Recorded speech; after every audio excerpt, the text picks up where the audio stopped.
Alhamdulillah, wassalatu wassalamu ala Rasulillah wa ala alihi wa ashabihi wa man tabi'ahum.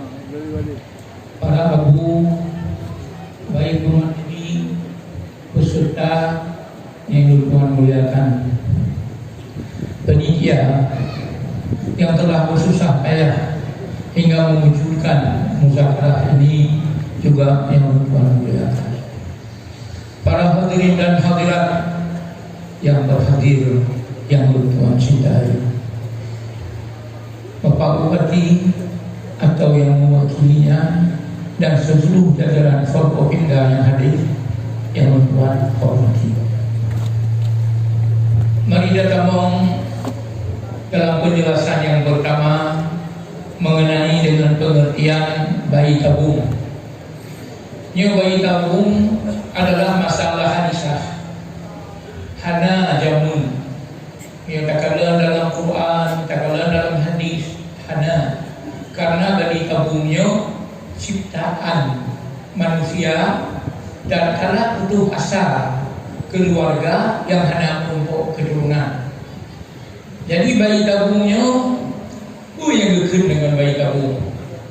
Yang dimaksud dengan bayi tabung adalah suatu proses pembuahan sel telur oleh sel sperma di luar tubuh manusia, tepatnya dalam sebuah tabung pembuahan. Setelah sel telur berhasil dibuahi dan ada dalam hasil siap, maka akan dipindahkan dalam rahim perempuan. Yang dimaksud dengan bayi tabung. Jadi kon dipesapat mani urina dengan mani oragam dibuat pada sebuah proses sampai jika manusia akan begitu. Tetapi nyokuh lagi perempuan begah kuno sel telur yang nak bau minum dan sel sperma yang nak bau oragam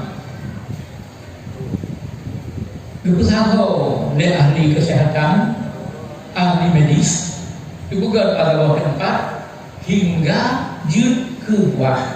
Mana hingga jut ke bawah hingga kamu tahu dan akan menjadi benih. Kaji kubije. Kemudian akalnya diputamong dalam rahim urinum, baru kandung.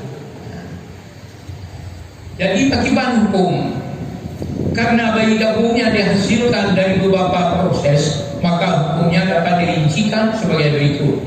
Level yang menurut pandangan ini. Yang pertama, apabila sperma yang ditabung dan yang dimasukkan ke dalam rahim wanita tersebut ternyata bukan sperma suami istri, maka hukumnya haram dan tidak subut bangsa. Lebih ya Allah lebihnya, ya Allah sperma di luar Anda yang telah disiapkan, ada di Penang atau di Kuala Lumpur. Akan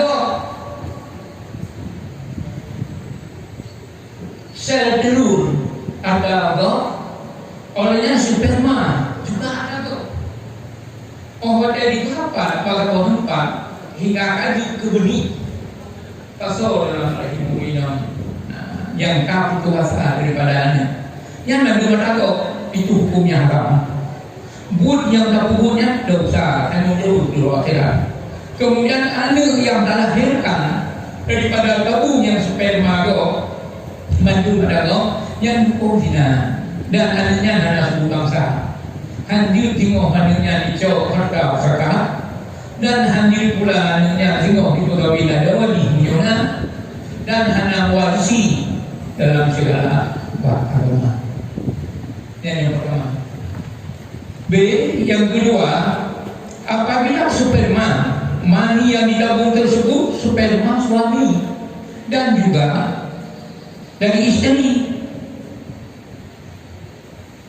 tetapi cara mengeluarnya tidak muhtaram, Hanafi dalam agama, maka hukumnya juga haram.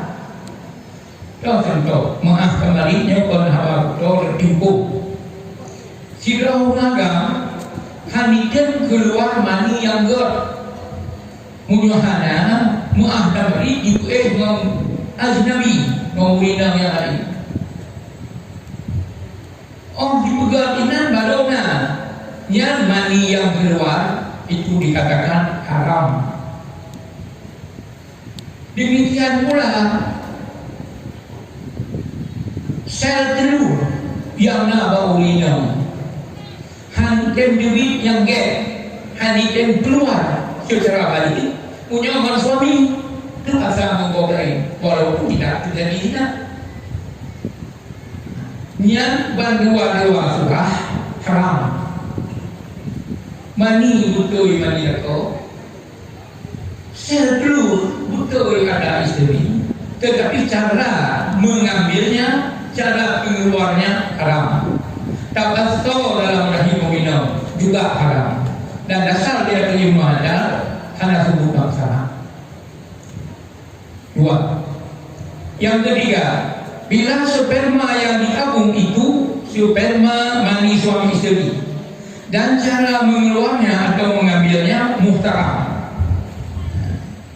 serta dimasukkan ke dalam rahim istri juga secara muhtaram, maka hukumnya boleh dan subut bangsa. Jadi wakai tertuntut bahawa agama untuk berdebit sperma atau mani secara halal, berdebit di keluarga lo, di rumah lo, ya, jujur. Menanti sel telur bau inang yang berbentuk keluar oleh orang, kemudian baru disimpan pada tempat secara medis untuk menjadi benih, kemudian baru pasok dalam rahim pemorok. Yang lebih dikerjakan di Indonesia, tapi pekerjaan ini yang letak di Penang ataupun di Kuala Lumpur yang dekat. Yang menyolahkan daripada kampung yang demikian rupa, yang suku bangsa, yang betul yang tanya, dia disokong yang di dalam ilmu materi yang meninggal ilmu sembahyang kita dan tim menyonali jilid kawin dan menyonali agama hatta ibadah madu